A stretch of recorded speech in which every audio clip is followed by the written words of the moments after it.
Kendayana Amanguntapa Sepang Semedi sedakep saluku juga eling-eling nadyan Raden Lesmana putra Narendra nanging datan ati lampah prihatin mila dene Amanguntapa kaya datan manteng pangestine krana semua ajrih dhateng kawontenaning mono sekedap unjal huswa sekedap ngombe wedang putih sarwi dahar nyamikan sekedap nyumet ses parandening mangke saged nuwuhaken pangaribawa ingkang wonten ing kayangan Dandang Mangure dadak sakala praptaning Sang Pandya Brari Durga dewaning panggodha pangrencana anggugah Denyatapa dadya gragapan Raden Lesmana wau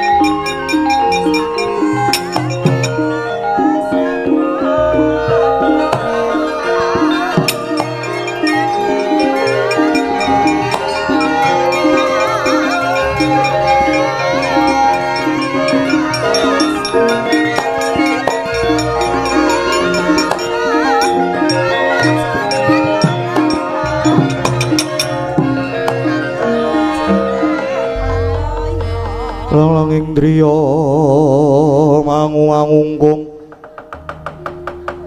kandhuan rimang lir lena tanpa kanin yen tan tulus mangku diahu tama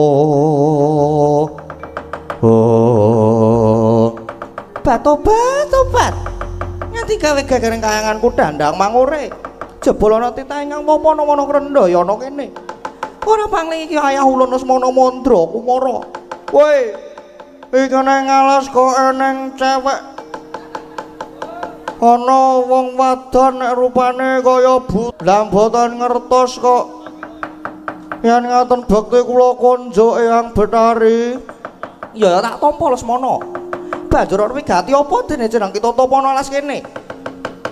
Eyang Betari, gandeng kula niki anak ratu. Kula sesuk bakal dijunjung gumanti ratu ing Astina. Nanging kula kedah tapa riyen. Kula kedah kadunungan pahyuning ratu mula nek sampean pancen dewa sing ampuh. Kula mangtulungi Eyang. Lah iya ya Lesmana. Sejatine ulun wis presa apa kang mbok gayuh kuwi aja semelang. Ulun bakal minangkani gayuhke wahyuning keprabon.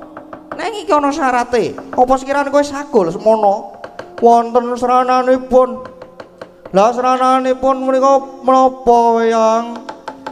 Sranane ya kirane besok bakal dumati perang gedhe Bratayuda Jaya Binangun. Tak gayuhke wahyune keprabon nanging besok yen wis dumati perang, Lesmana kudu dadi mangsane Prawadya Baju Barat. Piye sago apa ora? Eyang. Perang Bratayuda niku tasih dangu. Tur ya niku nggih dereng karuan le dadi nggih pun waton kula iso kedunungan wahyu keprabon kula sago yen benjang dados mangsane para Baju Barat.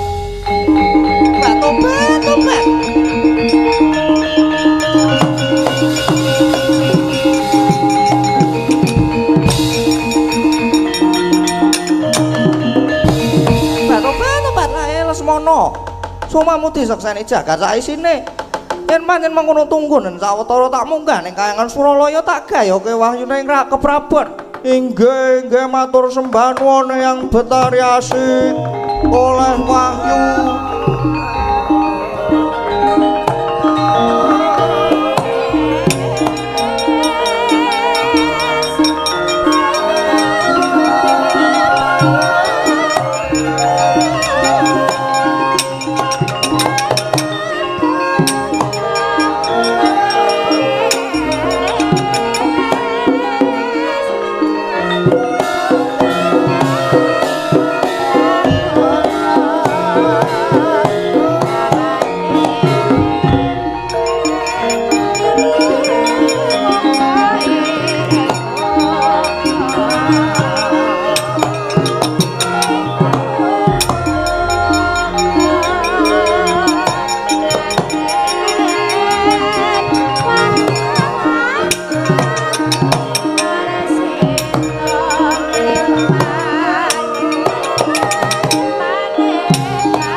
samara pamoring sukma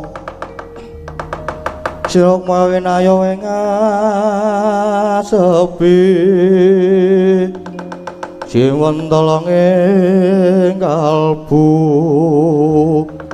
oh tobat nganti gawe kaget atiku jroning ulun ngembang ngantariksa sedya sowane kayangan Suralaya lah kok dadi aku kepethuk karo cahya biru maya-maya mongko cahyane sumunar nanging elok kok ora mblerang iki wujude apa lan yen pancen kita bisa tata jalma mara gage kita waleo sewu-sewu kalepatan kula diagung pangaksaminipun pukulun Pandya Betari Durga lho kita wis ngerti marang ulun inggih kula sampun uninga dhateng paduka pukulun sembah pangabekti kula kunjuk tobat ya tak tampa ndadekke bombong tias ulun banjur prasaja wae kita kuwi sapa inggih wale-wale menapa kula menika utusanipun pukulun Sang Hyang Jagat Girinata dene kula menika sejatosipun pangejawantahipun Wahyu Cakraningrat pukulun tobat kita Wahyu Cakraningrat inggih yen menapa bener kowe wahyu ning Kanalendra utawa Wahyu Ratu kasinggihan mekaten malah kalenggan menika sampun titiwancinipun kula kedah mandhaping Marcapada badhe ngupadi panitisan kula tobat ayo iki sing tak goleki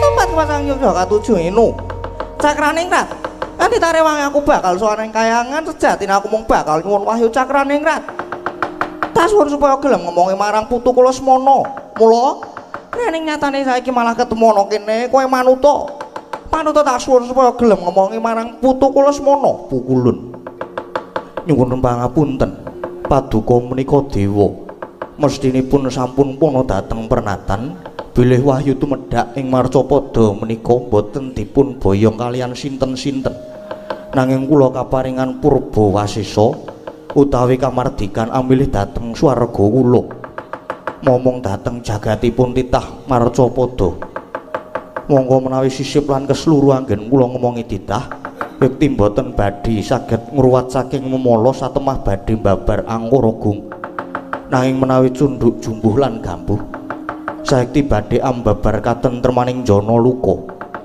pramila saestu nyuwun pangapunten yen kula boten saged minangkani ingkang dados panyuwunan paduka pukulun bae tobat ngandhar-andharang gedungkut kakean gunem sing tanpa guna Cakraningrat yen kowe ora gelem ngomongi putu kula Semana apa kelakon tak rada paripeksa yen kersa paduka mekaten monggo yen saged wah tak lakon rada paripeksa tenan kowe Wahyu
astu nama sidam ingkang nedeng sedakep saluku juga mahasing asamun ngisep-sepining supana iki putra Ndwarawati Raden Samba Wisnubrata Raden yen ulun wis padhake nggon kita semedi katon meleng ciptamu muhung angesti marang apa kang kita gayuh kang mengkono kaya prayoga banget lamun ulun nedya nodi marang jeneng kita.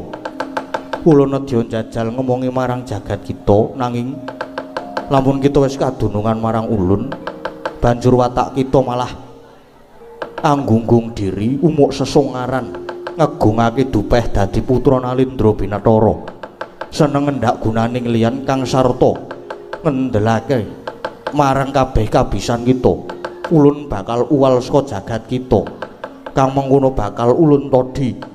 Ulun nedya mapanana jagat kita nanging eling-elingan kabeh pitungkas ulun ya ngger sombo.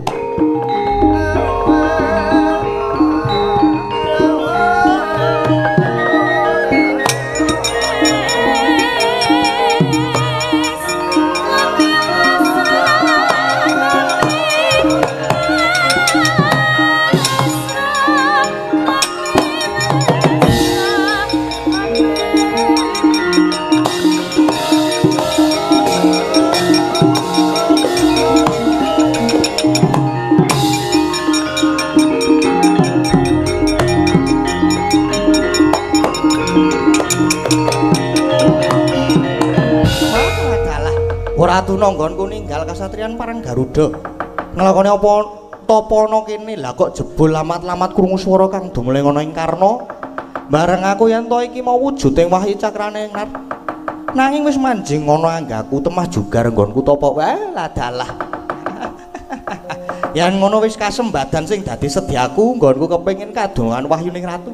Nah iki bakal pinardawa kamulyane Samba tedhak turasku besok uga bakal dadi ratu ana ing Nuswa Jawa.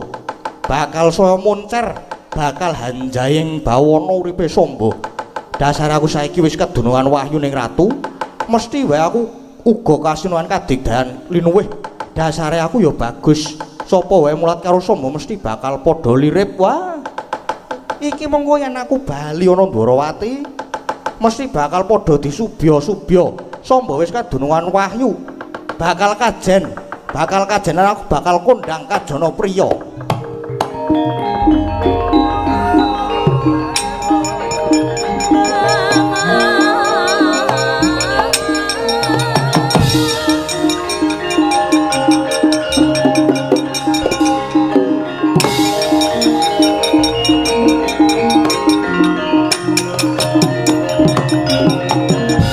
Raden Samba, ulun lagi wae manggon ana ing jagatmu, nanging Samba wis umuk sesongaran.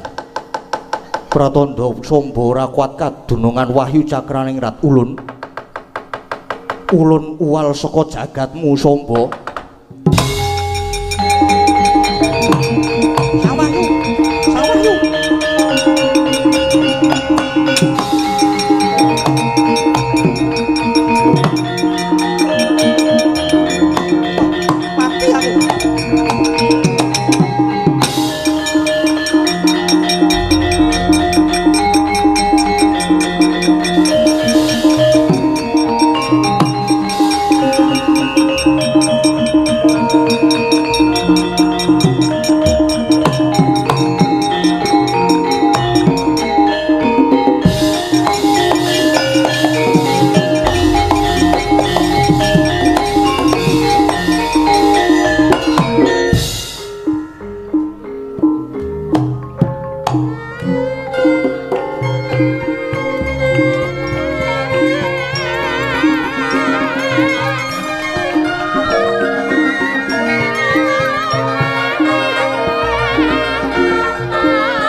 saya dalu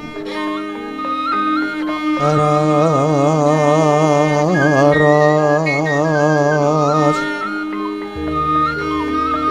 apira sorot lintang kangku madhap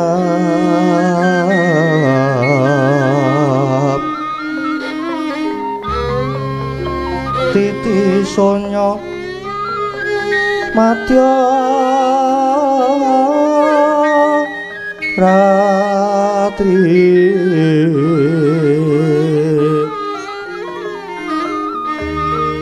lumrang kandaning pos pita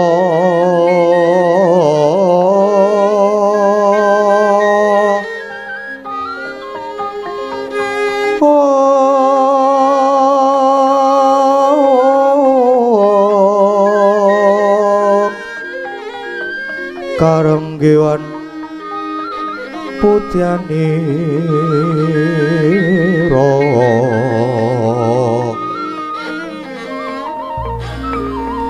sang Dijawara grengeng lera swaraning madu branta manungsung sarining kembang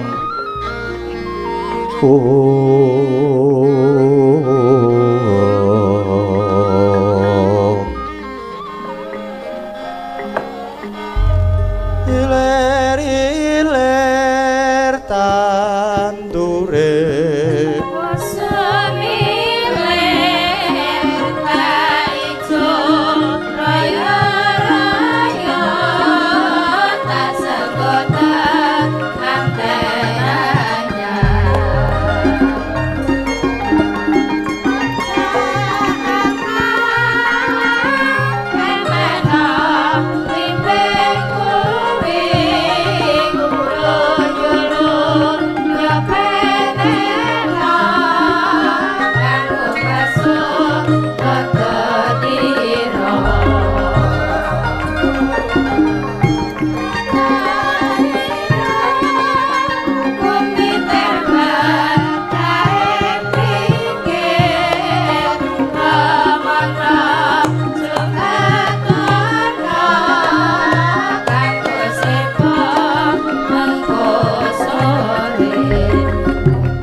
Sreping sang wangrangka gumantos ing dalu jroning rati dereng wonten ingkang kacarita amung sang Hyang Pertanggapati kang jemedhul saking Brangwetan nadyan kelingan megarsa gunung-gunung parandene bisa merbawani jagat raya dupi tata sang kamantian dewasani nang wau kawusa wancir wis ngancik gara-gara Sukramangkara tumpak menda tete kaloba sumawer cita anggara rekata Buddha Maesara Spati mintuna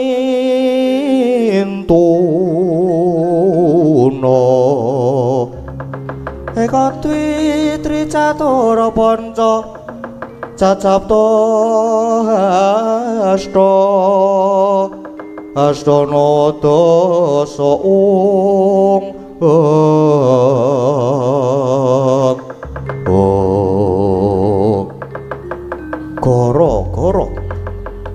Goro goreng jakating pakliran saiki namung mati mijilira warpat puna kawan kelurah Semar Garing Petruk semawana kelurah Bagong ingkang sami gegojekan madyaning ora rombo alon arire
Assalamualaikum warahmatullahi wabarakatuh.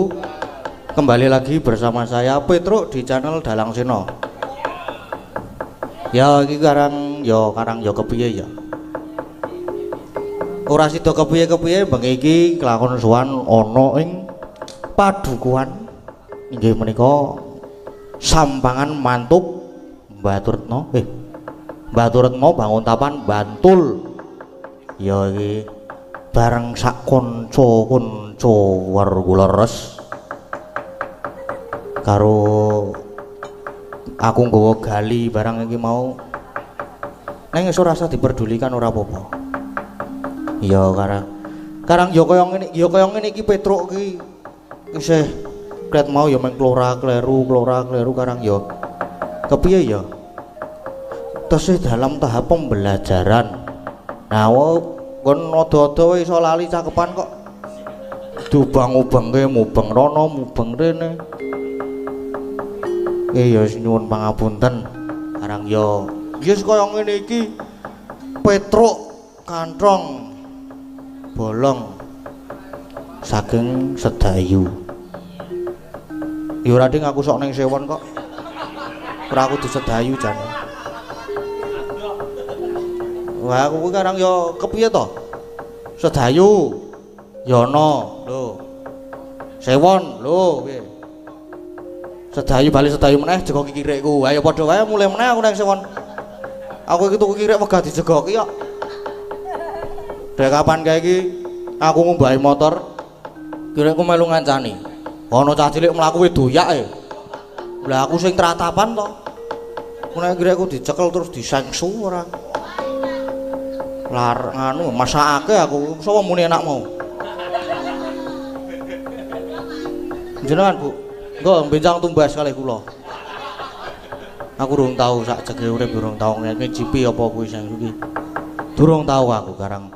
Mesakake aku karo kirike mesakake ning isok tak tapuki mergo njegoki wong kuwi mau. Bengi-bengi tanggane lewat, "Lho Mas, ngono aku ya nggih, Mbah, monggo." Jegok kok iye. Lah kon mlebu tak kandang jokan kuwi. Mesakake aku. Apa iki? Apa iki? Layang kangen, Bu. Waduh. Kula nuwun Mbak Petruk. Lho. Kok Mbak? Kula nuwun Mbak Petruk, Mbak Bagong. Wah, sekedap niki Bagonge tesih lagi OTW mriki. Kula Mbak Nafisa badhe nyumbang lagu Rondo Kempling. Oh nggih, mengke dipun minangkani. Karo nyeluk Kang Gareng karo Dik Kang Gareng karo Dik Bagong. Ah iya. Neng neng neng nong nong nong wis wangun tenan to wisan to. Karang yo aku gur sinau neng neng neng nong nong nong kuwi 3 sasi lho iki. Neng neng neng nong nong nong. Neng neng neng nong nong nong. Kurang serondul. Ora ndak kualat aku mboten Ding, mboten guyon. Neng neng neng nong nong nong nong. Neng neng nong nong nong nong neng neng neng neng nong nong nong. Ya tanggap ing sasmita. Neng neng neng nong nong nong. Sung lho baleni pisan meneh men gaul. Neng neng neng nong nong nong sung. Apik to? Apik aku seneng kok nek ngene-ngene iki. Neng neng neng nong nong nong. Wah wis ora. Wis ra apa jenenge? Wis ora spell karo aku pisan. Wis ora chemistry-ne iki wis ora terbangun. Wis dipedhot ya. Neng neng neng nong nong nong. Nah, lega nek wis kaya ngono kuwi. Ya aku meng neng neng nong nong nong kuwi Kang Gareng teko dhewe kok. Tenan. Wis rasa nganggo tembang kok lak Kang Gareng klotak wis genarene kuwi berarti. Neng nek ora nganggo lagu-lagu kuwi ora gayeng.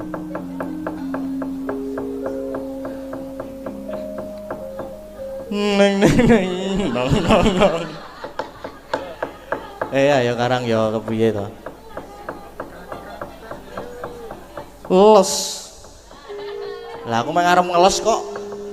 Lesung jumenglung struwe mbal-imbalan. Lesung jumenglung manakar mangungno komandan Mbak Isa jroning pak bisa tok tok tok tok tok tok tok tok tok tok tok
limbal lesung jumeng.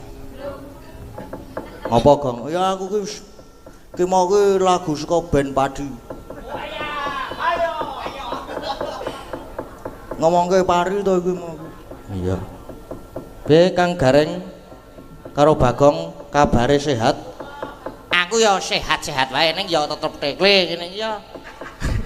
Ning sehat aku. Iya. Bagong kepiye Bagong? Sehat aku. Aku pirang-pirang dina iki nganu apa jenenge acara. Acara? Acara apa Gong? Aku ki saka tanggal 14, 15, 16, 17 ke nang kampus terus tekan malam. Oh, apa kuwi? TA no. Wah, kuwi ndang TA Gong. Tegese iki membantu TA iki lho, ora kok. Aku terus TA ki ora. TA ya. Ngono. Sakane teka, ayo padha madang. Sakane teka, dalange Ramadan. Wetengku wis perih yo diteri nang kene. Tok sek tok, tok glum tok, tok sek tok kling tok glum tok. Ngapa Gong? Ora apa-apa, nyanyi to. Padake. Nyanyi apa sega? Padha to mau pari saiki wis dadi sega. Wis padha jane mingan. Heeh. Sesuke meneh dadi kuwi mau. Aja jadi sebut ki ngono kuwi ora apik. Heeh.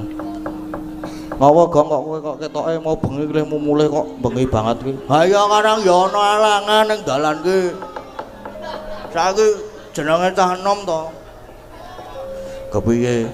Jenenge cah enom saiki ki lak ya nek duwe motor ki lak medo tatik to. Heeh. Nah, aku ki ya men gaul ngono lho, mosok ya numpak motor kurang gaul ki ya serasip no. Sapa mau muni dol wae mau? Sesuk arep tak dol kan. Aja ndak seneni mamah. Heeh. Ya terus kuwi. Lah kok pas operasi lah ya tertahan motorku. Motormu ki ditahan Gong. Heeh. Ditahan ki paling 5 menit terus aku kon mlebu dijak jagongan karo ngopi. Oh, lah terus Ya kudune iki aku ki ditahan motore ditahan kon melengkapi. Kon masangi spion, kon masangi plat. iya. Ha ning mar dijak jagongan karo ngopi kok. Kepiye? Ngerti nek aku anake si Semir kuwi lho. Oh, ngono. Heeh, lah terus dijak jagongan terus yo ndak selak kepengen aku malah mesake. Lah aku ya meluncur to. Alhamdulillah ya kaya ngono kuwi mulane mau bengi aku iso mulih jam pira ya jam 4 lagi tekan omah. Oh, lah kok lemu tangi terus jam pira Gong kowe ki nek turu esuk-esuk lemu turu ke wong Batang ya, Man. Lah aku wis tangi jam pira jam 5 iki aku tangi digugah mergane karo gentone kowe. Sapa to gendone iki? Kuwi lho. Kuwi lho sing jaketan ora nganggo kaos mbleleng tenan jakete dibledhehke. Buat ketok ngono heeh. Mendodi awakmu ki mung sak biting kok. Wah gleleke ora jamak-jamak. Kuwi jane ki piye ya ora apa-apa lah. Kena dienggo kanca ning omah. Heeh. Nembang-nembang Gong minangkani pamundutan sing durung dipinangkani. Heeh. Masih ana akeh, isih ana ngimpi, isih ana lagu manut Pak Dalang, isih ana nyidam sari, terus iki ana rondo kempling. Isih akeh. Terus isih ana apa neh ya mau ya. Wis ding ketoke sih ya. Tak tilekane sik iki soalé nang basa pele ngono kuwi. Nah, iki. Ndi to?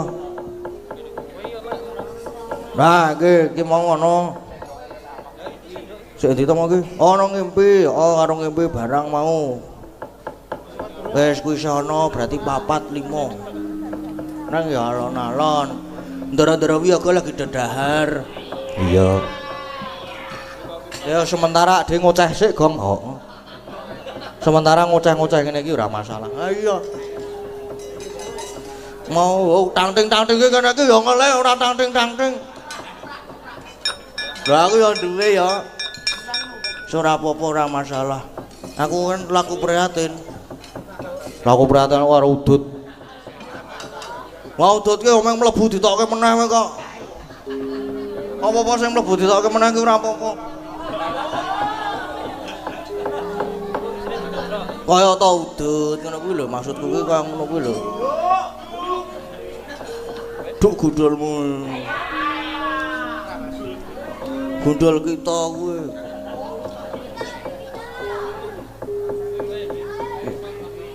Wah, yang mburi iki sih gayeng banget. Aku kaget aku mau dindik cah cilik iki. Mak petunguk ngono kuwi. Mburi sih kebak ki. Penontonnya ya masih wah jan jos tenan iki ya sih ramai. Heeh sih gayeng iki pokoke iki engko gara-gara ki disetel paling gayeng. Wah jan dusun Sampangan Mantuk mriki niku jan budaya elok tenan kok. Iya kok. Ngapa kok diarani dusun Mantuk? Apa kok?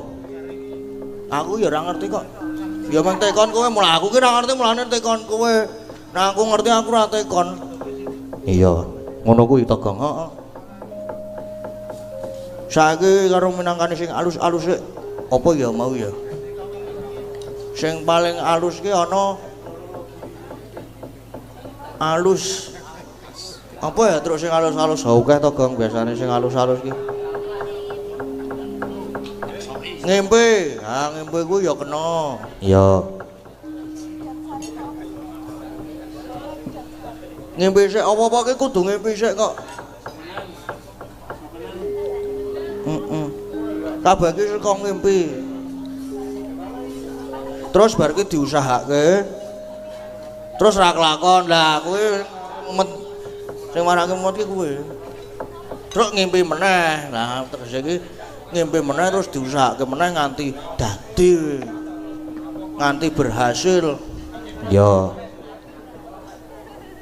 Ngimpi sing nembang sapa truk penake truk. Ha manut kowe aku, Gong.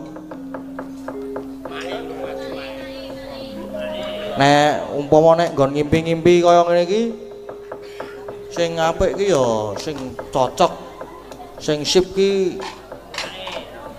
mae ha to ya mae iki sapa Gong mae Neti masuk angin masuk mae Neti ha kon jumeneng apa ora mosok gara-gara jumeneng to Truk ya ngono wadake.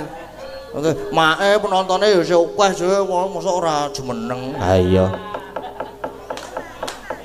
Wong ndara-ndara wiyaga do ngadeg mosok mae ora ngadeg. Apa Gong? Ora mau lho. Ora ora tak teruske ya.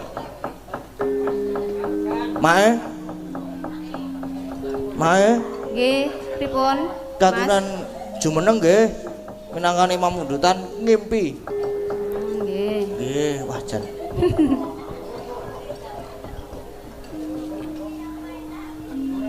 Nek dereng telas ditelasi riyen lho niku lho segane kathah banget lho. Kula pun jangkah lho niki. Napa? Nek nelasken apa nih? Napa? Kula pun jangkah. Wah nggih pun nek pun jangkah. Kok ndak gede. Apa? Uwit ka lho. Duh. Terus apa nek udu?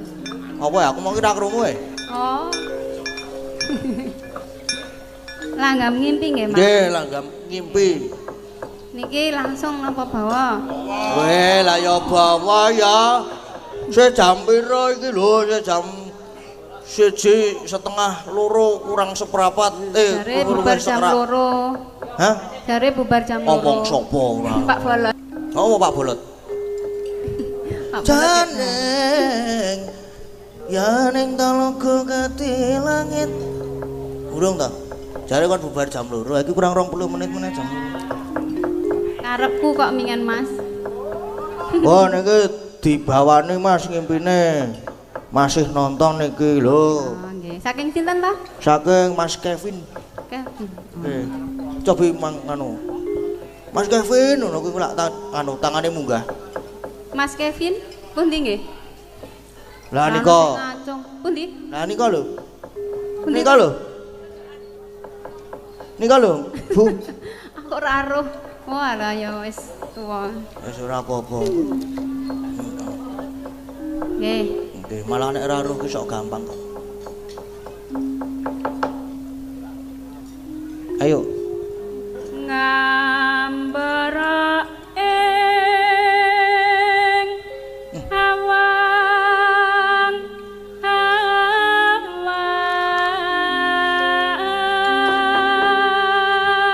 Tung tung tung dang tung tung. Pisan-pisan.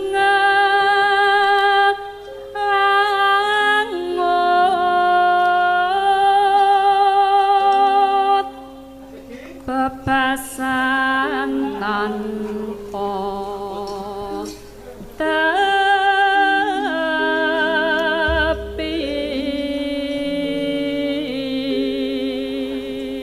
Wah, jane kremus-kremus ki lho.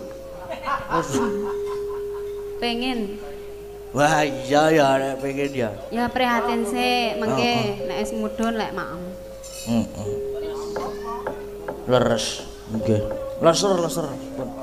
Monggo. Nara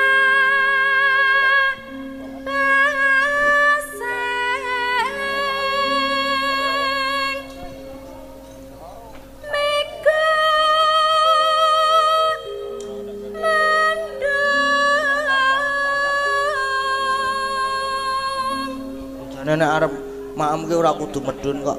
Sosok nek pas munggah barang ya maem. munggah gunung. Kuwi maksude iki kuwi lho. Tegese kok. Mobang ngedari jagat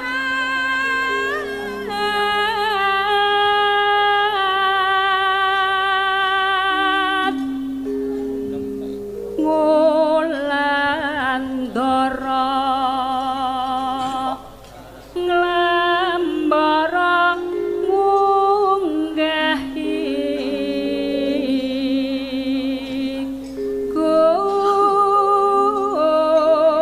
gunung.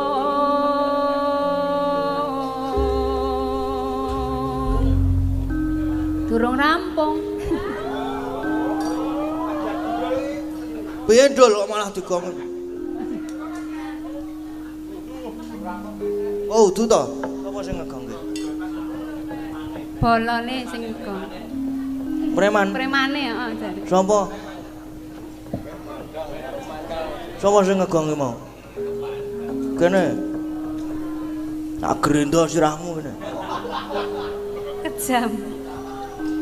Katungkul ngumbar gagasan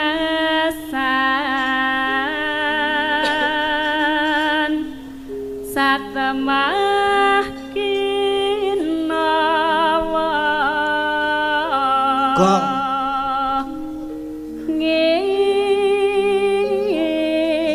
ngimpi.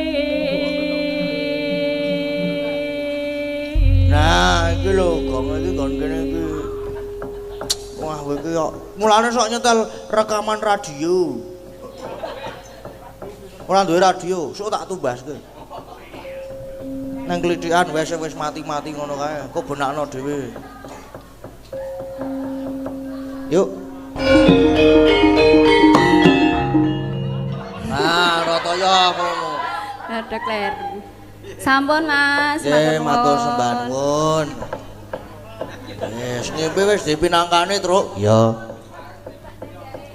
Jan. Seneng sing ngrebabke seneng banget ketoke. Dumeh malam iki bebas ngono. Terus yo seneng banget terus sapa-sapa. Karang yo sing wedok ki ora melu terus bebas bengi iki. Ah yo ngono kuwi ora apa-apa kok, Gong. Ngono kuwi wis sanggup penghulu kok kowe iki.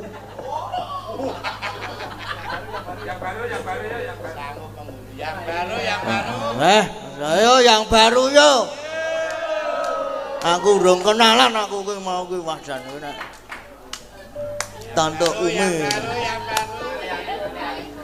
Ada yang baru nih.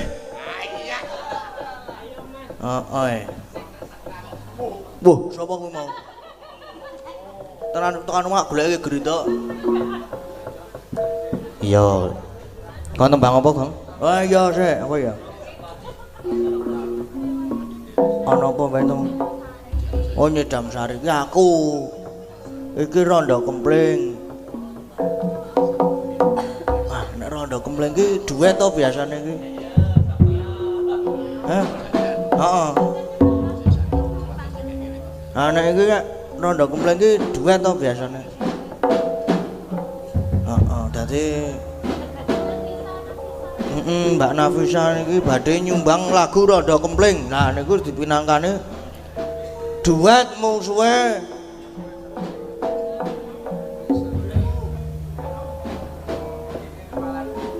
Oh, enten musuhe dereng, Mbak.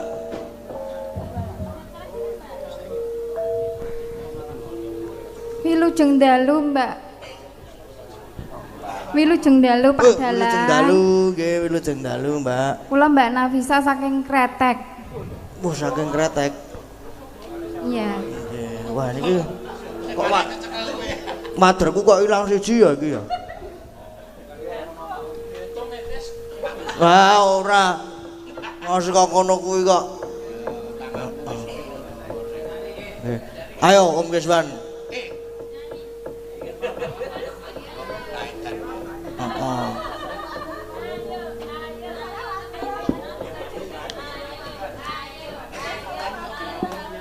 Ayo toh Om, moh aku nek kaya ngono. Ampun wedi nggih Mbak kali Om Keswan niku. Mboten brakot kok niku aman. Nggih.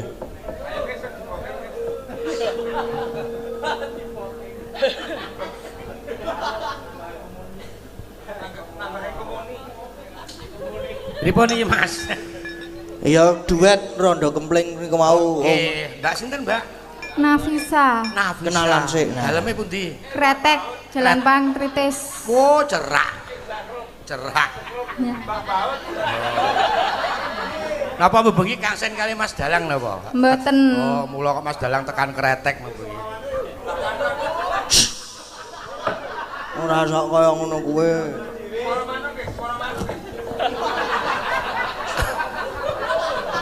Sip, jos. Sekolah? Udah nggak sekolah. Oh, udah nggak sekolah. Iya, oke. Rondo Kempling. Jos. Joget ya, Mbak ya? Oke.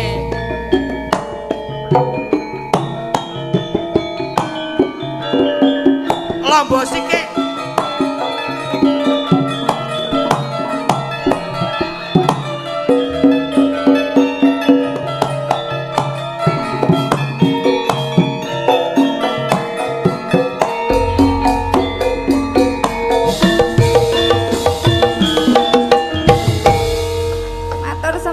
Pak Dalang. Nggih, sami-sami, Mbak. Matur nuwun ro aku sing ngancani. Oh, nggih. Mboten melih, Mbak. Hah? Joget. Joget apa? Wah niki ngepasi. Om niki kok jane sik ngimpi.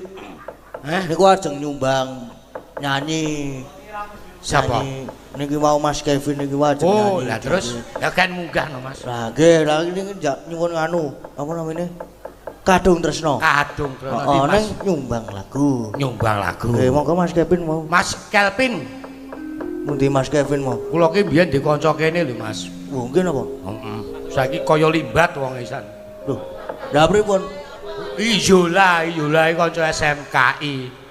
Biyen mayang nang kene Mas aku. Sak rombongan Mas Kevin. Mas Kevin pundi nggih? Oh, wah jian jos. Nah, topine copot Mas. Nah, enggak apa-apa. Enggak apa-apa. Gaul kok Mas. Gaul. Aku nek blangkune tak copot rambutku ungu. Kaya bar dikamplengi wong bidu-bidu. Pose bekas apa begitu kamplengi? Ora dikamplengi ya aku ya. Nya.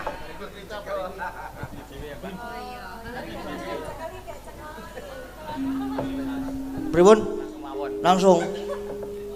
Wis sesuk ya langsungan wae. Walah nggih. Sesuk langsungan. Yo, live.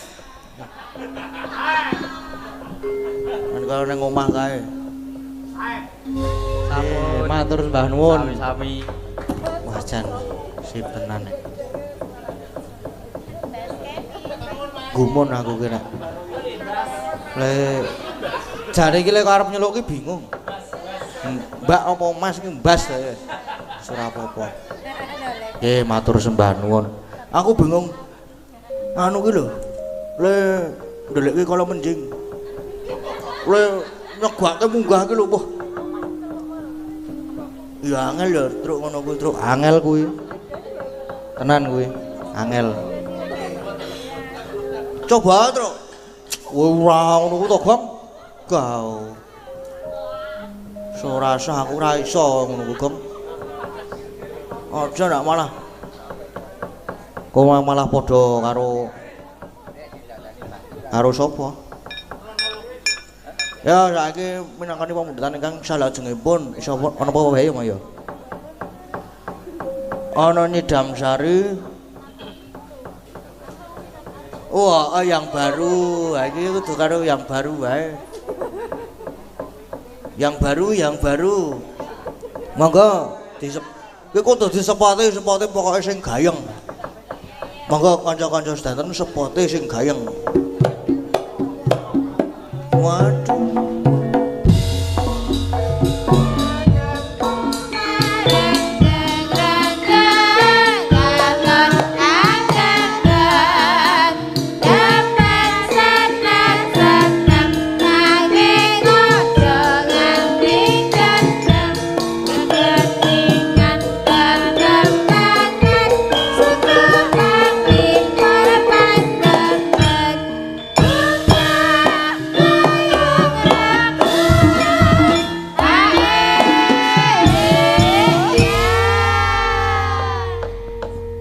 Sugeng dalu. Wilujeng dalu Mas Dalang. Nggih, wilujeng dalu. Nggih.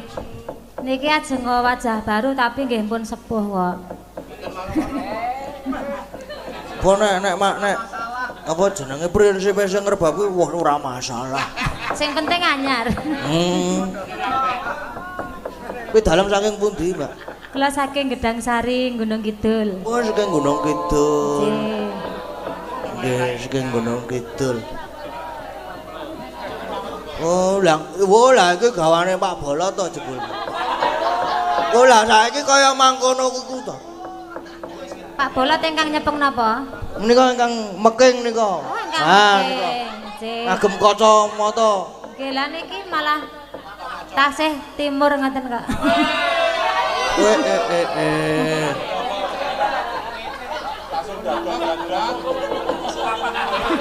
Lah. Oh, papahe nggih.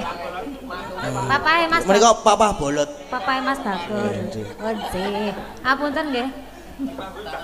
Ning asline niku bapake tesih entem kok. Ayo. Oh, terus juk tersapu malu. Tersapu milu. Tersipu malu. Kalih putrane kok malah isih sepuh putrane lho.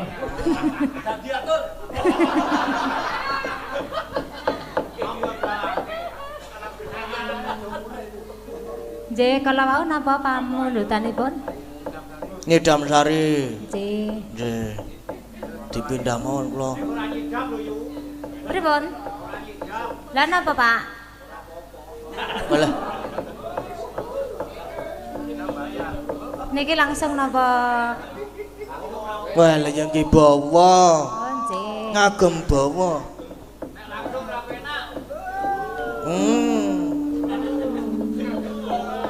Kangge bawa. Nggih, ngagem bawa. Sakniki. Malah nggih bincang mawon wingi nek saged malahan. Monggo sakniki. Demang bekas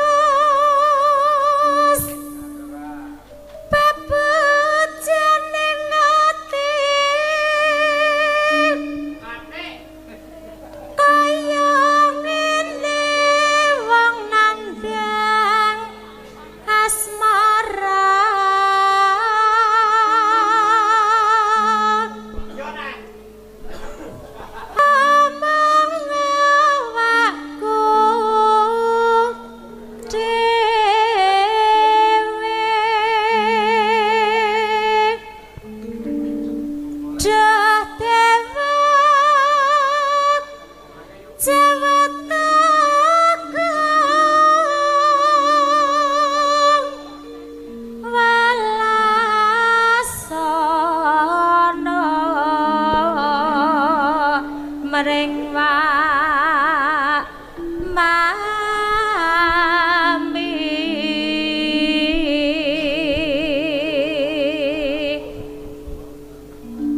besok kapan katekan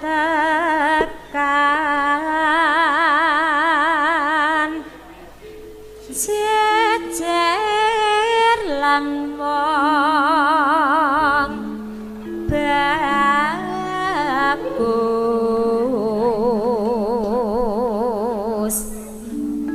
umpama nonah kodha tanpa prau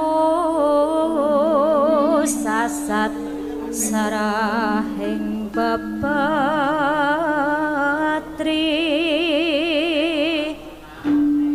ngidam sari as